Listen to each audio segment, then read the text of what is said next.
Breaking: Kemi Badenoch just made the most desperate political gamble in British history. And what happened next has triggered a complete Conservative Party meltdown that's reshaping British politics forever.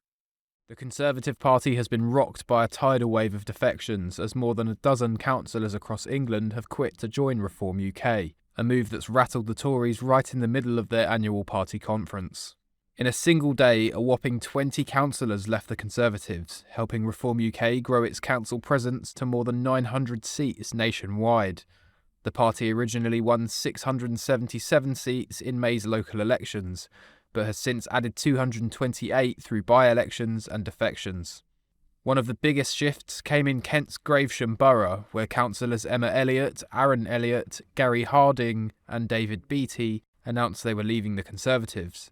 In a joint statement, they said, "The Conservative Party is over. Only reform can deliver the change Britain needs. This country is in an unrecognisable state because politicians in Westminster have failed to understand and deliver on the needs of the public."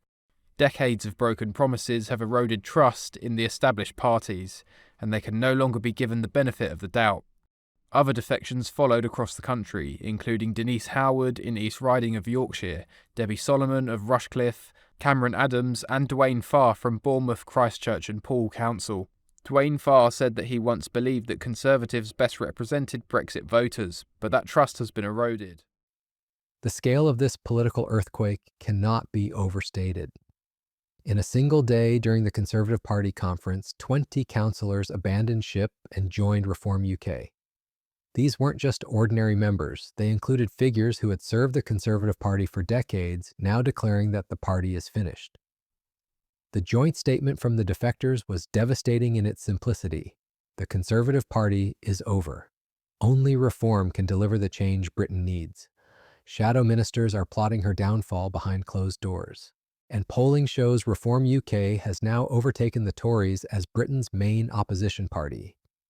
This isn't just political decline anymore. This is a party destroying itself in real time while Nigel Farage watches from the sidelines, ready to pick up the pieces. If you want to understand how British politics is being completely rewritten before our eyes, hit that subscribe button right now because what you're about to see will shock you to your core. Here's what sparked the biggest Conservative Party crisis in living memory.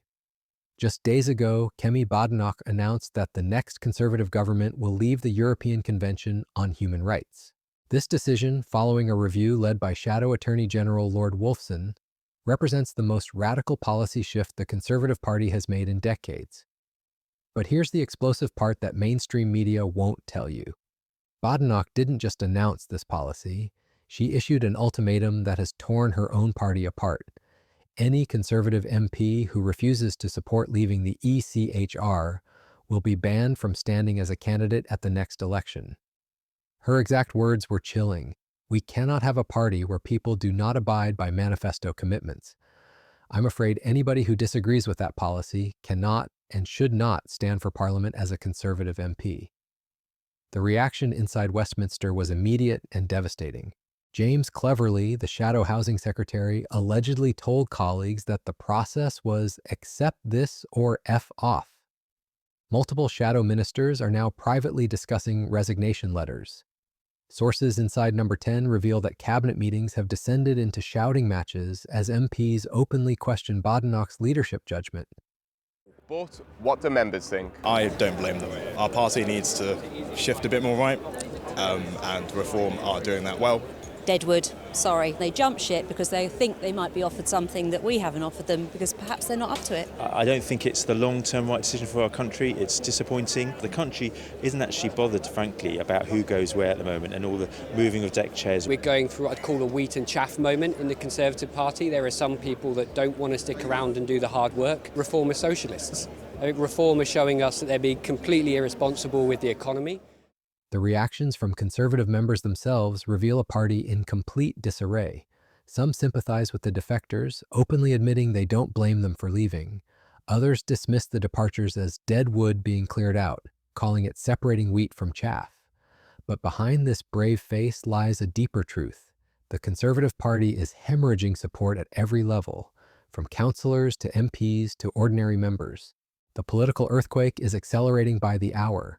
18 former Conservative MPs have already defected to Reform UK under Badenoch's leadership, including former Defence Minister Sarah Atherton, who jumped ship just this week. But the real shock comes from the polling numbers that show the true scale of Conservative collapse. The latest YouGov survey reveals that Reform UK is now polling at 30%, making them Britain's largest political party. The Conservatives have plummeted to just 19%, placing them in third position behind Labour. Think about that for a moment. A party that governed Britain for 14 years is now trailing behind a party that didn't even exist 5 years ago. The Conservative Party conference in Manchester was supposed to be Kemi Badenoch's moment to rally the troops and show strong leadership. Instead, it became a desperate nostalgia tour that exposed just how lost the party has become. Glass cabinets showcased Margaret Thatcher's outfits, giant cardboard cutouts of the Iron Lady dominated the halls, and photo collages celebrated past glories. The symbolism was devastating. A party so disconnected from the present that it can only look backward to a leader from 40 years ago. Badenoch's constant comparisons to Margaret Thatcher have become increasingly desperate and tone-deaf. She claims to face similar challenges to those Thatcher faced in 1975, when the Conservatives were 14 points behind Labour. But there's one crucial difference that Badenoch refuses to acknowledge. In 1975, Margaret Thatcher was seen as the leader of Britain's alternative to Labour. Today, that role belongs entirely to Nigel Farage and Reform UK. While Badenoch struggles for relevance, Reform UK dominates headlines with bold policy announcements and attention-grabbing positions. The contrast couldn't be more stark. Nigel Farage has successfully positioned Reform UK as the party of change, while the Conservatives appear increasingly irrelevant and out of touch. Reform UK announces new wave of 20 Tory defections in brutal blow to Kemi Badenoch. Reform UK saw a surge of 20 Tory councillor defections this morning in another blow to Kemi Badenoch. Nigel Farage's party announced the news shortly after 7 a.m. as the Tory leader started a round of media interviews on the third day of her party's conference.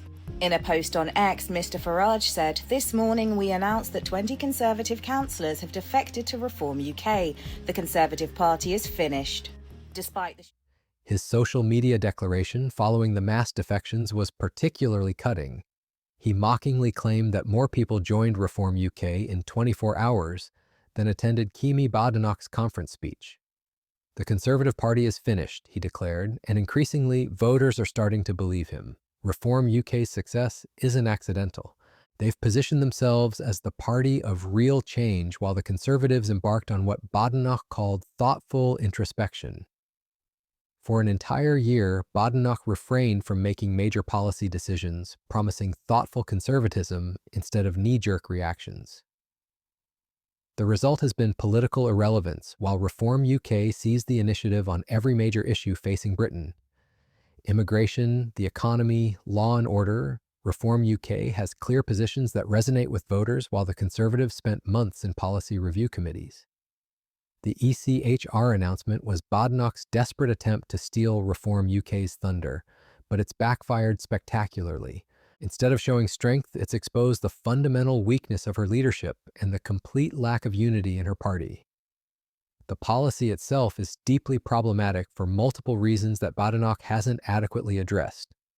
Leaving the ECHR would make Britain only the second European country, besides Russia, to withdraw from the convention established after World War II. The implications for the Good Friday Agreement are potentially catastrophic, as the ECHR forms part of the legal framework that maintains peace in Northern Ireland. When challenged about these concerns, Badenoch's responses have been dismissive and superficial. She compared Britain to Canada, Australia, and New Zealand, completely missing the point that these countries were never part of the European system and don't face the same complex legal and diplomatic challenges. Labour sources mocked her keen analytical mind that has the Conservatives languishing at 15% in some polls. The criticism stings because it highlights the fundamental problem with Badenoch's leadership. She makes dramatic announcements without thinking through the consequences or building the necessary political support. The internal Conservative Party reaction has been brutal and swift. A YouGov poll of Conservative Party members found that half don't want Badenoch to lead the party into the next election. Robert Jenrick, her leadership rival, is their preferred replacement. Multiple sources report that shadow ministers are considering the nuclear option of mass resignations to trigger a leadership contest. The statistics tell a devastating story of decline under her watch. Conservative support has dropped from 26% to 17%. They've lost 700 council seats and 16 councils. Her personal poll ratings are at minus 47, worse than when Boris Johnson resigned from office. Kemi Badenoch, in the 11 months since you've become party leader, the Conservatives have dropped in the polls from 26% to 17%. You've lost 700 council seats, 16 councils, 18 senior Tories have defected. Your personal poll ratings are at minus 47. It's worse than when Boris Johnson resigned. How does that make you feel? So I don't let these things distract me. And it's going to take time to come back from that. Does it make you feel worried? Does it make you feel more determined? It is. I am absolutely determined to get our party out of this. But I always said that things would get worse before they got better. In November. When confronted with these facts, Badenoch could only admit that things would get worse before they got better. It's an admission that reveals the depth of the crisis facing the Conservative Party. The timing couldn't be worse for the Conservative Party. With Reform UK surging in the polls and winning actual elections, the Conservatives are facing an existential crisis that threatens their survival as a major political force. Reform UK won 677 seats in the 2025 local elections, taking control of 10 councils and winning 2 mayoralties. Their projected national vote share of 30% was higher than any third party has achieved since polling began. Meanwhile, the Conservatives suffered catastrophic losses, losing control of 9 councils, with more losses prevented only by delayed elections in key areas. The electoral mathematics are devastating for the Conservatives. Under the current polling numbers, Reform UK would win 271 TS in Parliament, making them the largest party. The Conservatives would collapse to just 46 seats, placing them 4th behind the Liberal Democrats. These aren't just polling numbers anymore. They represent a fundamental realignment of British politics that's happening in real time. Political commentators are now openly discussing how the Conservative Party is playing catch-up with Reform UK on every major issue. Immigration, net zero, economic policy, the Tories are consistently 1 or 2 steps behind Reform's positions. Critics point out that it takes Badenoch months to formulate policies that Reform has been advocating for years, making the Conservatives look reactive and desperate rather than principled and forward-thinking. The British public now sees Reform UK as the main opposition party, with 37% viewing them as the most likely alternative to Labour, compared to just 33% for the Conservatives. More significantly, 39% of Britons believe Nigel Farage is more likely to become Prime Minister than Kemi Badenoch, who only 25% see as a potential PM. These numbers represent a complete reversal of traditional British politics. For the first time in modern history, a party outside the Conservative Labour duopoly is seen as a credible party of government. The implications extend far beyond electoral politics. Reform UK's success represents a fundamental shift in how British voters view their political options.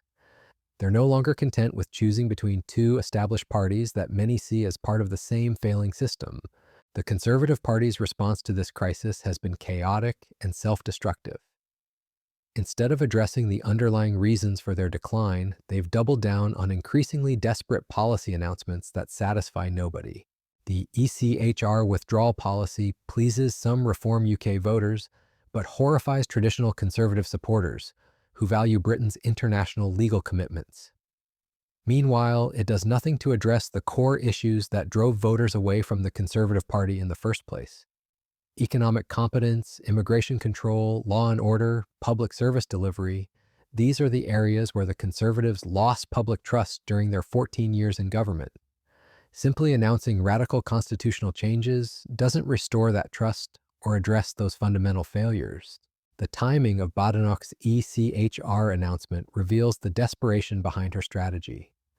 Coming just before Reform UK's conference season, it was clearly designed to steal their thunder and show that the Conservatives could be just as radical. But the execution has been disastrous, highlighting the party's divisions rather than demonstrating unity and purpose. Internal Conservative Party sources describe an atmosphere of complete panic and despair inside party headquarters. MPs who once defended Badenoch's leadership are now openly questioning whether she can survive until the next election.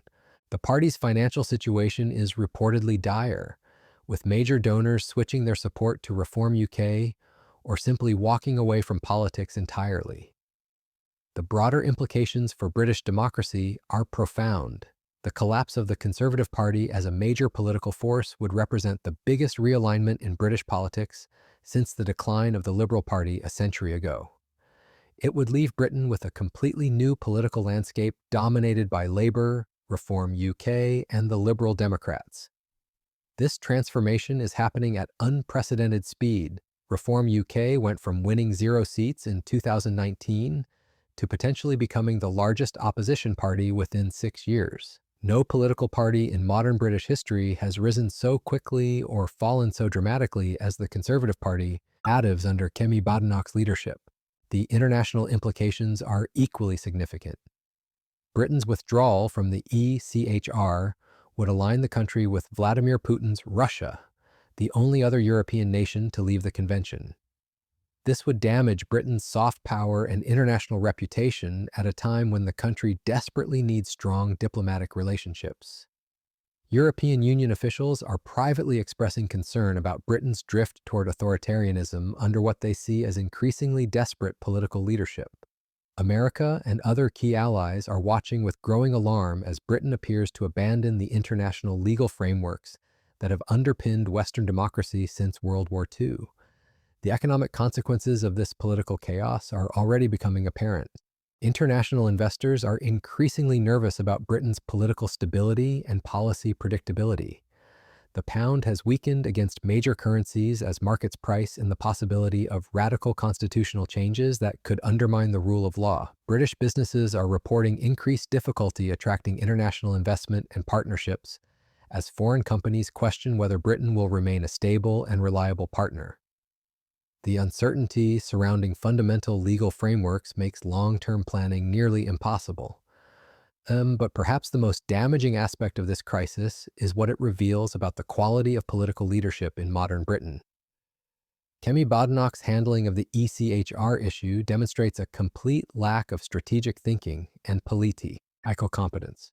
Making such a radical policy announcement without building party consensus or public support shows either incompetence or desperation. The fact that she felt compelled to threaten MPs with deselection to enforce support for her policy reveals how weak her leadership actually is. Strong leaders build consensus and carry their parties with them. Weak leaders resort to ultimatums and threats. The Conservative Party is now paying the price for choosing a leader who lacks the skills and judgment necessary for high office.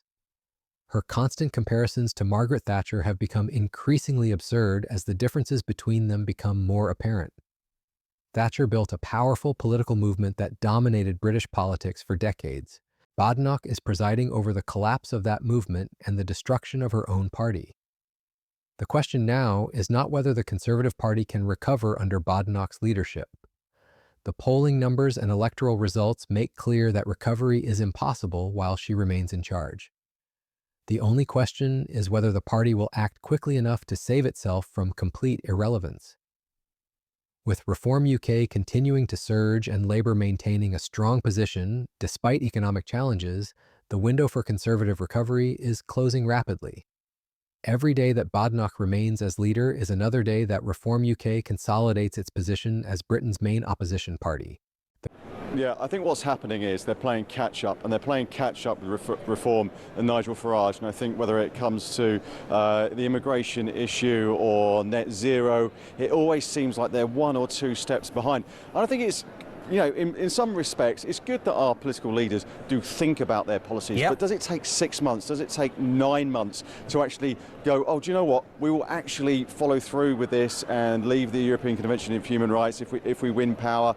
Is it, you know, why does she take so long on why not net come zero? out and say early? Why not come out early doors and go, listen, I'm the new leader, and I can tell you now, I want to leave the ECHR, I want to ditch net zero, but I'm not going to just stand here and spout because I haven't. I'm working on it, and we'll will come back to you, but I want to make those guarantees. Now, that can be criticised, as Farage has been criticised, but I'm talking about the hard-working men and women of this country who want to hear that their politicians are doing something. And I think that's a massive reason why Farage has...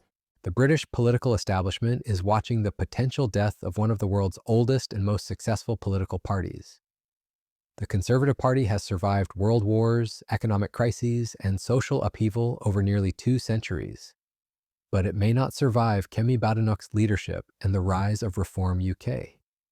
This crisis will be studied for decades as a textbook example of how established political parties can collapse when they lose touch with their voters and fail to adapt to changing circumstances. The Conservative Party's decline mirrors similar collapses of traditional parties across the Western world, but the speed and scale of their fall is unprecedented in British politics. What we're witnessing is not just a change of government or a shift in political fortunes. We're seeing the potential end of the two-party system that has dominated British politics for over a century. The rise of Reform UK represents a fundamental challenge to the political establishment that goes far beyond traditional left-right politics. Nigel Farage has successfully tapped into a deep well of frustration with the entire political class, offering voters an alternative that feels genuinely different from the established parties. His success in building Reform UK from nothing to Britain's potentially largest party represents one of the most remarkable political achievements in modern British history. The implications extend far beyond Britain's borders. The success of Reform UK is being watched closely by similar movements across Europe and North America as evidence that traditional political establishments can be challenged and defeated by new populist movements. The Conservative Party's collapse under Kemi Badenoch will be remembered as one of the defining moments in modern British political history. A moment when an established party chose the wrong leader at the wrong time and paid the ultimate price for that mistake. The only question remaining is whether anything can be salvaged from the wreckage or whether British politics has been permanently transformed. What do you think? Is this the end of the Conservative Party as we know it? Can Kemi Badenoch survive as leader, or is her time already up? Drop your thoughts in the comments below because this story is far from over. And if this analysis opened your eyes to what's really happening in British politics, share it with everyone who needs to understand how quickly political landscapes can change. The mainstream media won't tell you the full truth about this crisis, but we will.